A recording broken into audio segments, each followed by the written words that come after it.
Assalamualaikum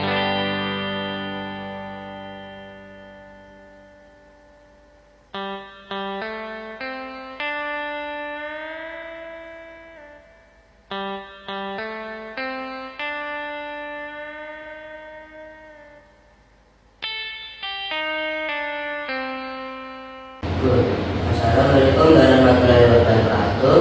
Saya dari RT 2. Hari ini saya akan mewawancarai Bu RT muda dari desa kami tentang penerapan norma kesopanan, kesusilaan, agama, dan hukum di lingkungan masyarakat. Pertanyaan pertama yaitu norma kesopanan. Bagaimana masyarakat di sini menjaga sikap sopan terhadap orang lain? Oh tentu, masyarakat di desa ini itu sangat sopan. Seperti saat masyarakat itu melewati orang yang lebih tua, dia itu akan bilang permisi. Kemudian masyarakat di situ tidak ada yang mau mengendarai motor keras-keras, jadi tidak ada yang terganggu. Nah, terus yang selanjutnya, apa contoh penerapan kesopanan di lingkungan kita? contohnya, tadi seperti yang ibu sebutkan tadi, contoh penerapan kesopanan di sekitar kita itu yang pertama, tidak mengendarai motor kencang-kencang. Yang kedua, saat anak-anak melewati orang sedang jaga, sedang berdiskusi, itu dia akan bilang permisi. Yang ketiga, tidak ada anak-anak, orang dewasa membunyikan suaranya dengan nada keras. Jadi tidak ada masyarakat yang terganggu. Apa yang biasanya terjadi jika ada orang yang melanggar norma kesopanan? Nah, biasanya itu sengaja ada lumayan, terutama di anak-anak. Nah, anak-anak di sini itu seringkali tidak sopan saat dia melewati orang dewasa yang sedang berdiri, itu dia lupa bilang permisi. Nah, tentu sebagai orang dewasa, bapak-bapak yang maksud saya itu sering membilang ke anak-anaknya, dulu kalau melewati orang dewasa, kamu harus bilang permisi ya, kayak gitu. Sekarang norma kesusilaan, bagaimana cara warga menjaga perilaku agar tetap sesuai norma kesusilaan? Menjaganya itu dengan cara menghargai orang lain. Nah, kesusilaan dari dalam hati. Nah, cara menjaga dengan cara menghormati orang lain. Dengan menghormati orang lain itu tidak ada yang menyakiti hati orang lain juga. Intinya dengan cara menghormatinya, dengan cara menghargai, tidak semena-mena terhadap orang lain. Apa contoh tindakan yang mencerminkan kesusilaan? Contoh tindakan kesusilaan yang pertama itu tidak menyetel musik keras-keras. Tentu di desa ini itu kan terutama saat pernikahan itu sering menyetel musik keras-keras. Nah, itu orang yang mempunyai akta pernikahan itu secara sadar itu akan mematikan suaranya. Yang kedua, saat jam 10 malam itu semua acara sudah ditutup, alat musik sudah dimatikan. Bagaimana masyarakat menegur orang yang tidak sopan secara moral? Nah, cara menegurnya itu menasihati secara langsung.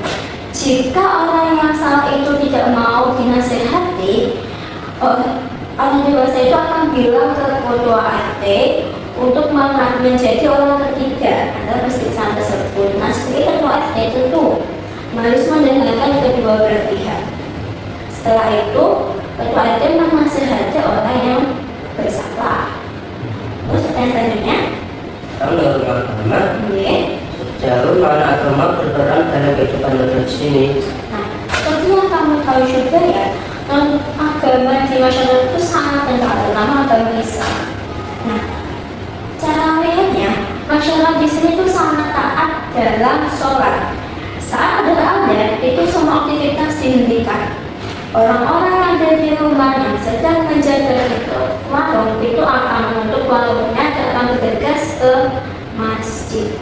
Kemudian saat berpuasa itu kan ada pesantren kelak. Anak-anak itu pada rajin ikut pesantren kelak, ikut rajin mengaji. Setelah sholat isya tanggal 21 sering ikut mengaji. Apa kegiatan keagamaan yang rutin dilakukan? Yang rutin dilakukan tentu setiap hari Jumat itu ada sholat Jumatan. Kemudian habis asar itu ibu-ibu pada mengaji di masjid Darussalam di desa ini. Setiap minggu dari Jumat ada Jumatan. Yang kedua, habis asar kan Jumat, habis asar kan pengajian ibu-ibu, habis isya itu tahlilan bapak-bapak. Nah, tahlilan itu setiap minggu itu disebutkan ke antara rumah-rumah. Bagaimana sikap masyarakat terhadap pelanggaran norma agama? Sikap masyarakat itu kalau di sini itu tidak ada kekerasan fisik ya, tapi langsung menegurnya. Menegur orang yang bisa menegur anak-anak yang sedang nangis saat sholat itu akan ditegur langsung. Nah, jangan nangis ya, ini baru sholat. Lebih baik kamu ikut sholat aja daripada bermain. Norma hukum. Ya, terus maaf ya. Apa contoh aturan hukum yang diterapkan di lingkungan ini?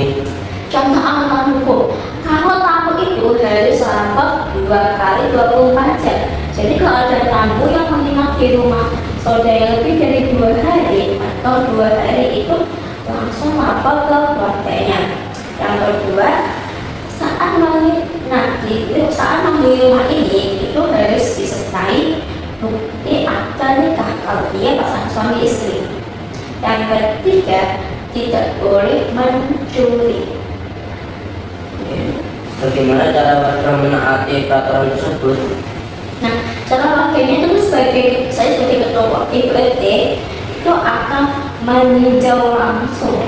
Kalau ada penghuni baru, dia itu lagi suami istri, dia harus menyertakan akte pernikahannya, buku pernikahannya. Yang kedua, jika ada pencuri, semua warga itu berkumpul menangkap pencuri, termasuk ketua RT-nya. Ketua RT itu memimpin warga untuk mencari si pencuri yang menangkap pencurinya. Ibu-ibu menenangkan korban, bapak-bapak menangkap pencurinya. Kemudian pencuri itu akan dibawa ke polisi. Terus, apa langkah yang diambil jika ada pelanggaran hukum kecil di masyarakat? Dan contohnya, hukum kecil di masyarakat, apa? Hukum, oke. Hukum kecil di masyarakat tadi contohnya mencuri kotak amal, tuh. Hukum kecil. Caranya kita pakai CCTV, jadi kita tahu nih siapa yang mencuri kotak amal. Kemudian kita tanya kenapa kok mencuri. Tuh. Yang ketiga, kita hukum mengembalikan uang kotak amalnya. Jadi saat dia itu mencuri kotak amal sebesar 100.000, maka dia harus mengembalikannya. Jika tidak bisa mengembalikannya, jika dia mau tidak ada bukti, mau tidak mau, saya sebagai ketua RT membawa kasus ini ke Terima kasih ya Bu atas penjelasannya.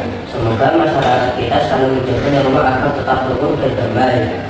Ya, Terima kasih telah menonton. Wassalamualaikum warahmatullahi wabarakatuh. Waalaikumsalam warahmatullahi wabarakatuh. Dadah.